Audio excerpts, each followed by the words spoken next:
My name is Natasha Genti. I'm a graduate intern in the Career Development Center. And throughout the day, we're inviting alumni to join us for conversations about their careers in order to give you insight about different career paths, industries, and advice on how to enter and thrive in those fields of interest. So these sessions will be recorded. And our guest today is Liz Kukiela. Let's welcome Liz, everyone. So Liz graduated from St. Joseph University in 2013 with a master's in writing studies. She's currently working as a senior medical writer for Citrus Health Group company. And prior to her current position, she has dedicated extensive provisionary care with several other writing companies as a patient safety analyst and pharmacist. So Liz, I'm excited to welcome you back to Hog Hill. And I have a list of 12 questions that I'll be asking you, followed by a session of 10 to 15 minutes of Q&A from our listeners as well. So let's get started. Tasha, excuse me, I'm sorry. Liz is muted. So I think if we ask to unmute, there we go. Okay. I think we're good. Thank you. Oh, by the way, this is my supervisor, Lisa. She's supporting me today. Okay, everyone. So are we okay to go, Liz? Yeah, let's go. I'm ready. Thank you for the introduction.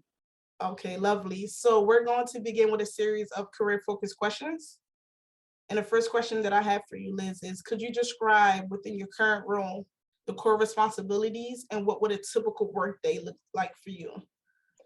So my typical workday, it's probably a little different than I would have imagined. I work remotely, so I work from my house. You can see my English background here. Those are books from as far back as undergrad. So I typically I interact with people at the company where I work. I work on a team of medical writers and scientific directors. And my job is mainly we work on writing different scientific content. So we develop abstracts, which are just summaries of scientific research that might be presented at a conference. We work on posters. So we take, the limited info from those abstracts and we turn them into something like large and creative with a lot of visual elements. And we work with a creative team on that. So I work together with them. And then we also develop full-length manuscripts about scientific research for the clients that I work with.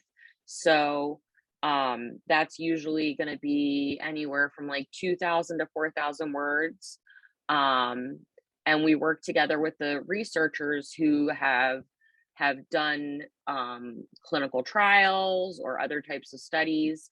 And they don't usually have necessarily the time or in some cases the skill to write that much information. So I help them to craft and create a manuscript, and then that ultimately gets submitted and published in scientific journals, and we kind of walk them through the whole process. So I kind of rotate between doing those three different main deliverables throughout my day.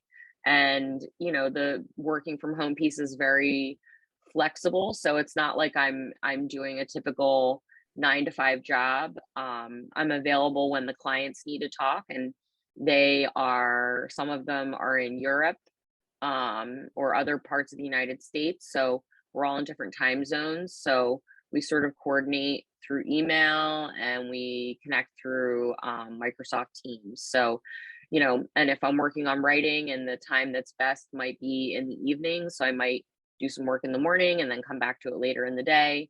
It's very flexible. That's great. And thank you for sharing your background. And we could definitely see the flexibility in all of the different tracks within, the writing studies and the scientific part of it.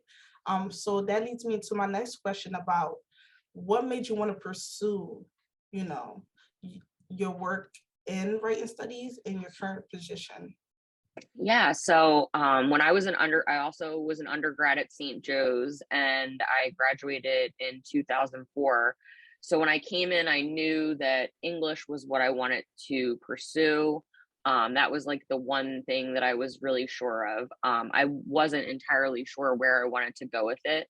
And because St. Joe's, has that liberal arts education where you get to take courses in pretty much every subject area, when I got back into taking some of my sciences that were required, I thought, this is something that I could see myself doing, something that could combine writing with that science. So I sort of decided, partway through completing my bachelor's, that I wanted to pursue a scientific degree. So I did that. I did that after I did my bachelor's, and then I came back to the writing studies program, um, so that I could refocus on that aspect of science. So got my pharmacy degree, came back to writing studies, and then eventually decided to make the jump over to what I had hoped for all along, which was to pursue a career in medical writing. Yeah, that's fabulous. It's great to know that you knew exactly where you wanted to head and you proceeded through with all of that. So on that note, what do you enjoy most about your current profession, or what would you change? I love the flexibility of what I do and how, I'm not locked into a time of day necessarily. So I really love that. And I just love the ability to kind of create something every day. It's just, I've always loved working with words, and I've done, through St. Joe's, I've done so many different types of writing. And even if it's not the ultimate type of writing that you settle on, all the different writing classes and English classes can really help you get a feel for what's out there and make you a better writer. So even if you're taking, I took classes on screenwriting and memoir and all other kinds of writing, and I still think, it all contributed to making this job exactly what I want it to be. Exactly, Liz. And we can definitely hear how you enjoy flexibility and the use of words, and that you're a writer. So I actually want to shift gears a little bit and focus on like actions that some of the students can take. So I like to, invite some of the listeners to post any questions that they may have in the chat, that we'll also be touching on during our Q&A session. Okay. Mhm. So my question, just to begin with, has to do with like internships at the moment. If there were about 2 to 3 experiences that you can suggest students to take in college to prepare them for graduation, what would those recommendations be?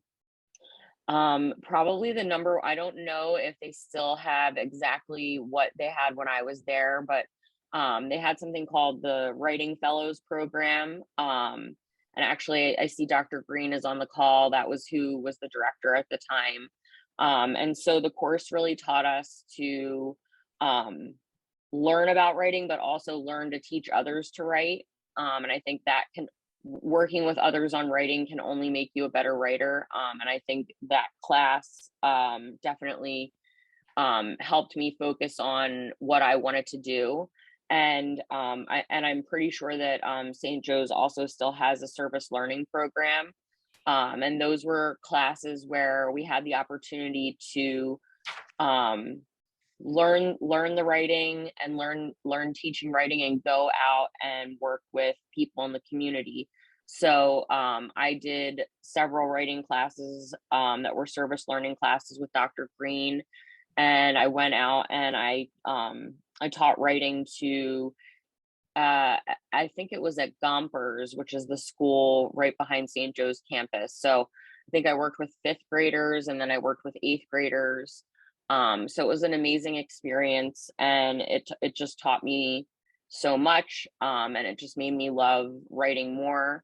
And probably the last thing I would say, in terms of, if you're looking for internships, especially while you're still a student, like take any opportunity you have to do even volunteer writing, whether you're doing things that are related to campus. I know, they have the literary journal, the newspaper, just the more experience that you can get, it can only make it easier to get jobs later on, because you can demonstrate what your writing is and share that with people when you're looking for jobs after graduation. Absolutely. And those are some crucial recommendations, and I can tell how fundamental they are, as we're progressing through our collegiate processes and going into the employment field. So those, I can definitely see how important they are. So that leads me into my next question. So say, the students, are preparing for those internships and they're faced with their interviews. What are some interview tips, if you can share at least two of them, from the perspective of a student going into a similar organization like the one you're at right now?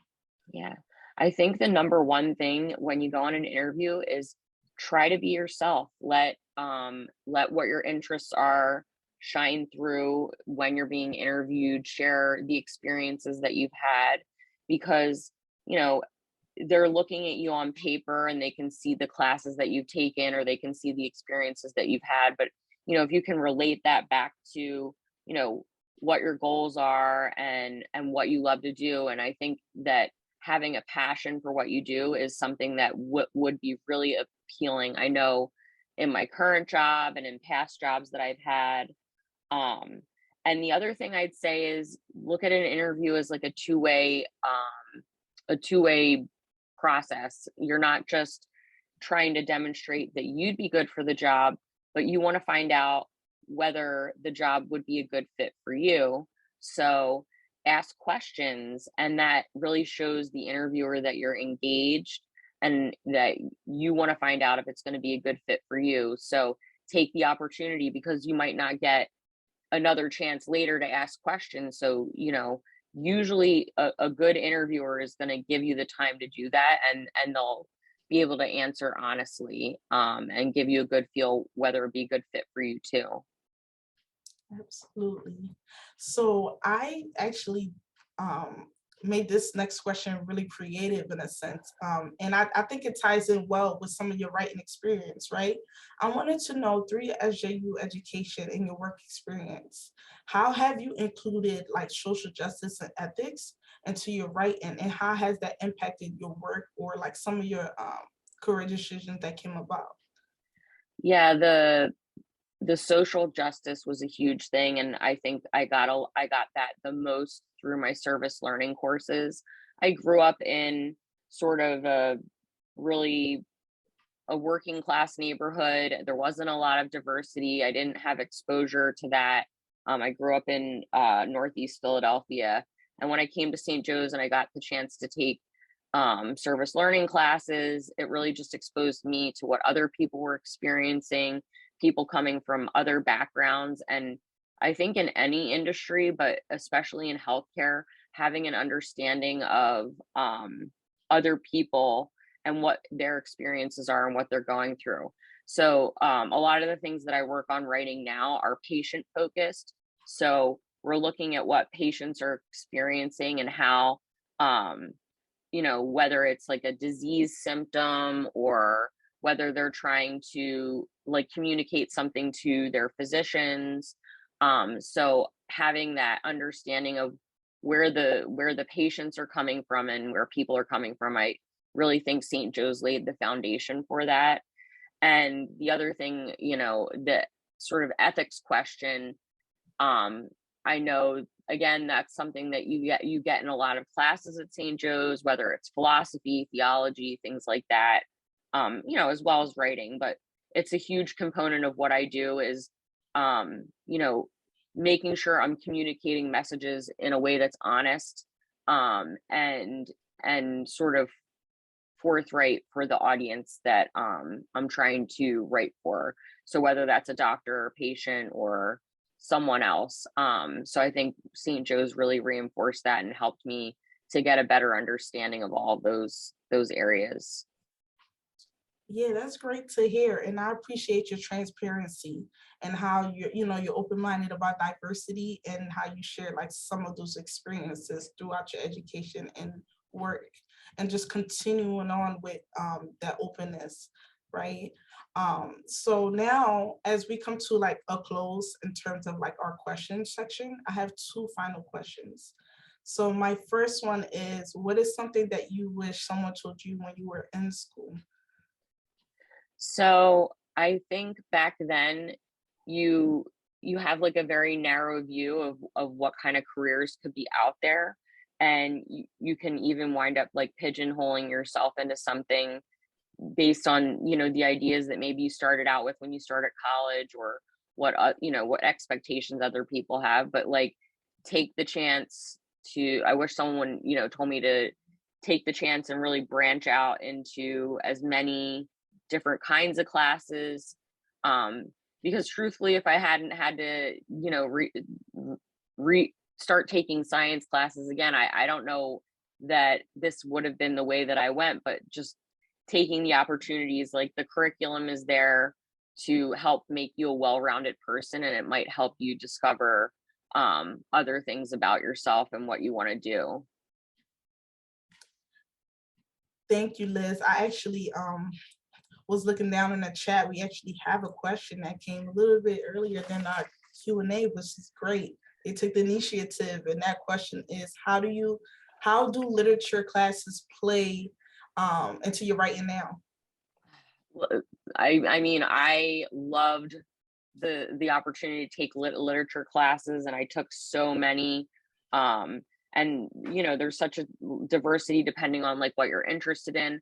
I think literature classes help you understand other cultures. I think they help you understand other ways of writing and communicating.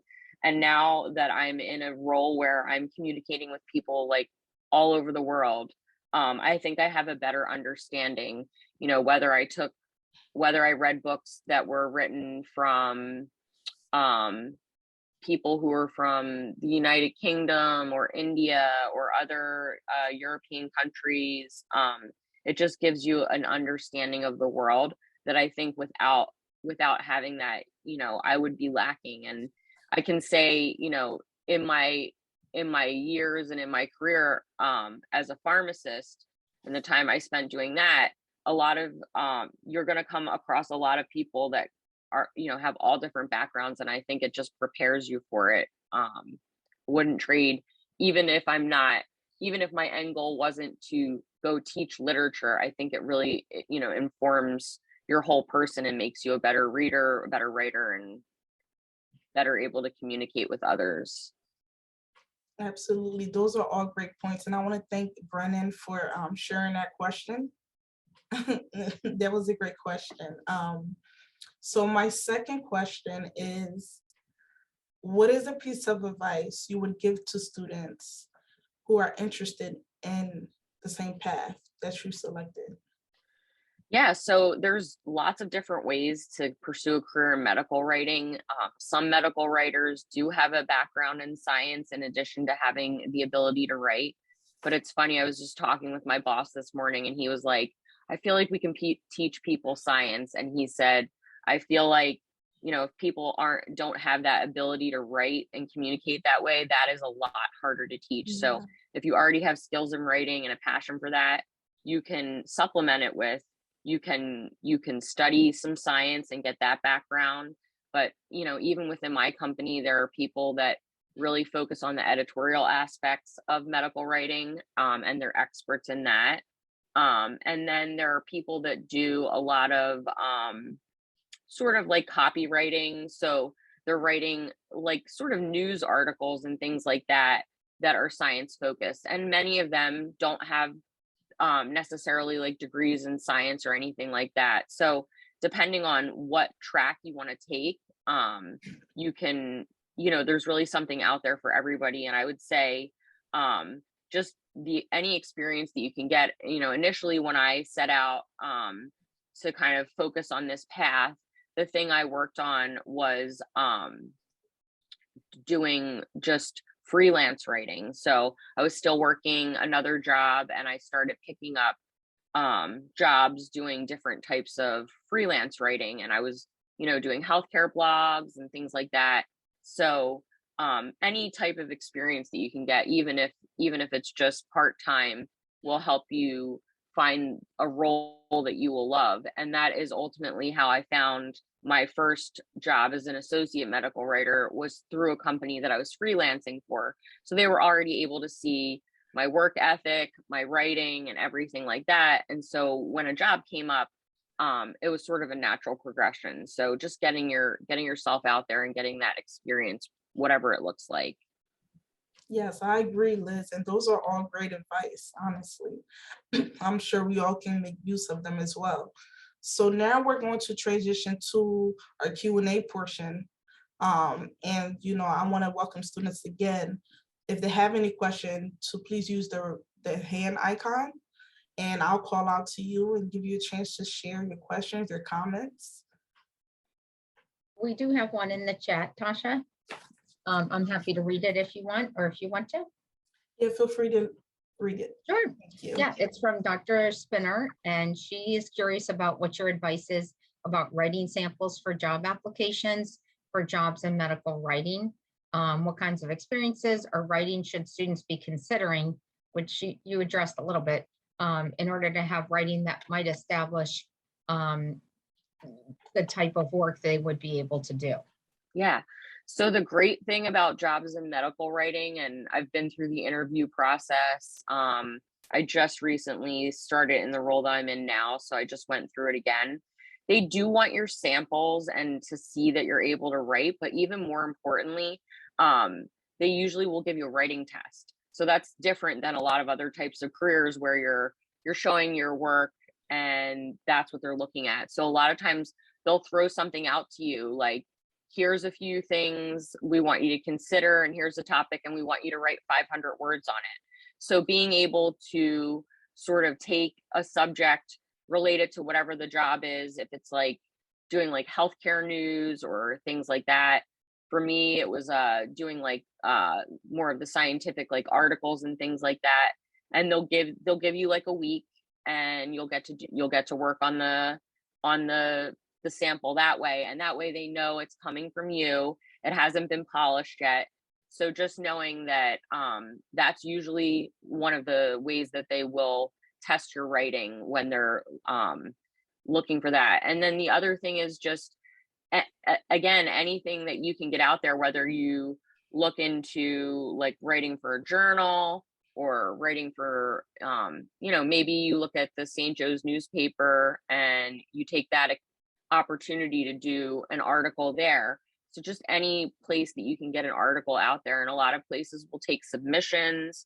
So it's really just getting that experience. And I think with medical writing specifically, they want to see that you have an understanding of healthcare in general. And to me, it's that focus on patients as people, rather than thinking, this is a subject in an experiment. But no, it's really a person that's suffering from a disease or coming from a certain place, and understanding that whole person. So I think that kind of writing will really help with a career in medical writing. And if it would be something like editing, they again might give you a sample of something and ask you to go through and take a stab at what are the high level things that you need to edit in this. So having a general understanding of what the American Medical Association puts out the guidelines for sort of editing. So take a look at that, get a little bit familiar. There are even classes that you can take, like just like webinars and things like that through the American Medical Writers Association that can give you an overview of that kind of editing. But a lot of times, if it's an entry-level job, they want to know that you have a foundation in editing, but they can teach you the specific medical writing type of editing.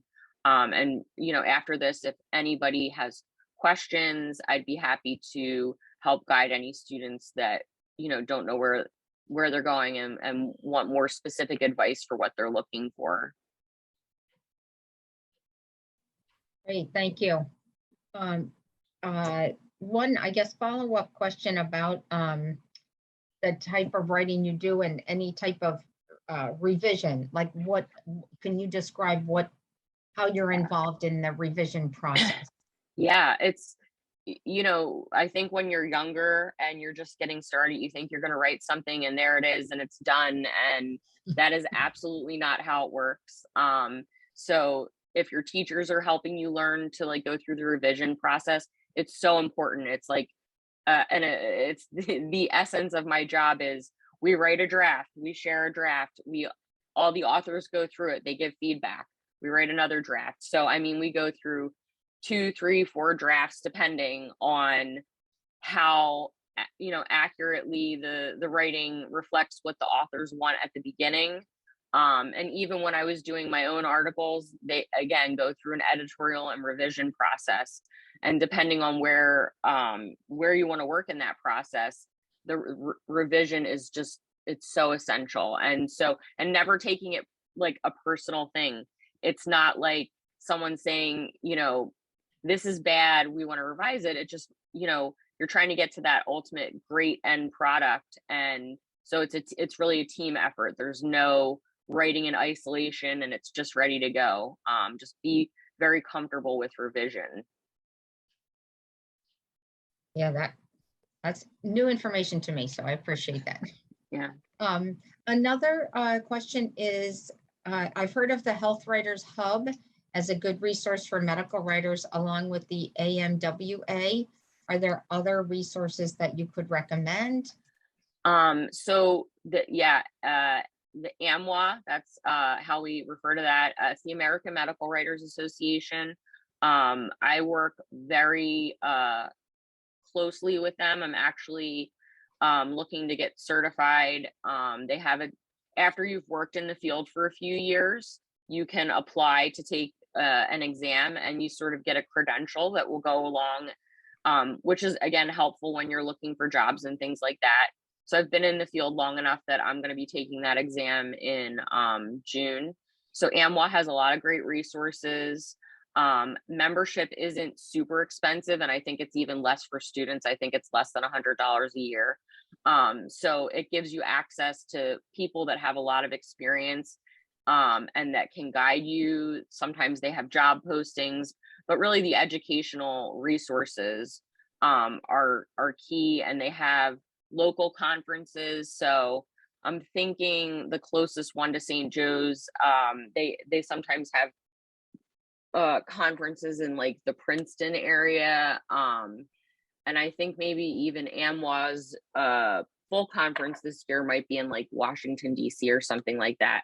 And that again is another great way to get your writing out there or to meet people, attend the conference. And if there's something that you think you can contribute, like submit a proposal. I know when I was a student, Dr. Green helped us do that with other types of writing conferences. So it's just another opportunity to really network and connect and get the education.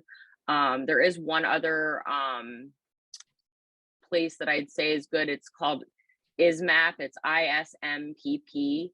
And that is the International Society for Medical Publication Professionals. And that sort of spans everything from the people that are doing the writing, people that are doing like the project management end of things. And actually a lot of people with English degrees do pursue that project management track if that's something that is interesting. So ISMAP has its own set of credentials. It's a certified medical publication professional, I think, is the credential that they offer. So again, like after having some experience, that's something that you can take. And I've heard that is a little less writing technical and more about the publication process from my colleagues that have that credential. So those are probably some of the best places, but AMWA is definitely my favorite organization to be involved with. Great, Liz, and I think you definitely inspired us today. Just like Dr. Spinner said, you're the second person today who has mentioned write-in testing for jobs as a recommendation. And Dr. Spinner mentioned that, maybe propose that we can have an offer workshops for students in the future. Yeah, and please Dr. Spinner, feel free to reach out to me if I can help do that. I'm local. I live right outside of Philadelphia.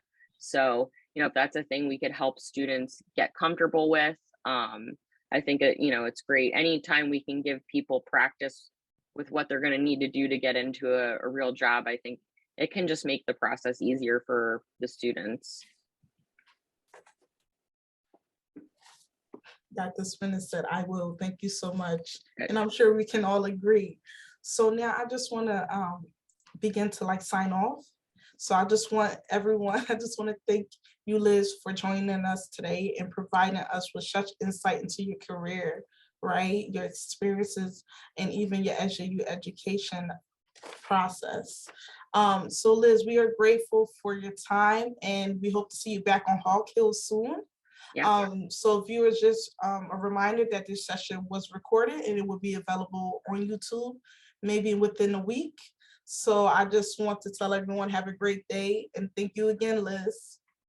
Thank you so much for having me, and I really wholeheartedly mean it. Any students have questions, feel free to reach out to me. You guys can give them my email address. I think it's so important to help mentor students. Sometimes I know as a student, just having a little bit of guidance can go a long way. So totally here for any of the current students that need some guidance. Absolutely. And a big thank you from everyone in the chat.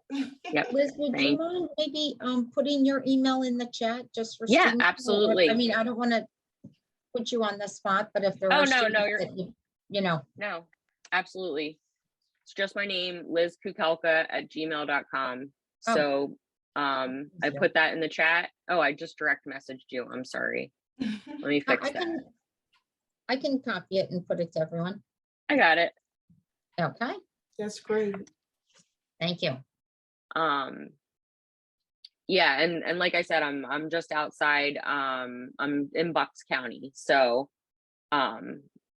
definitely a resource. I haven't been to Hawk Hill since the pandemic, but I was there, sometimes before that, and happy to help. Well, thank you again, Liz. Yep. Okay. All right, everyone, have a good day, okay?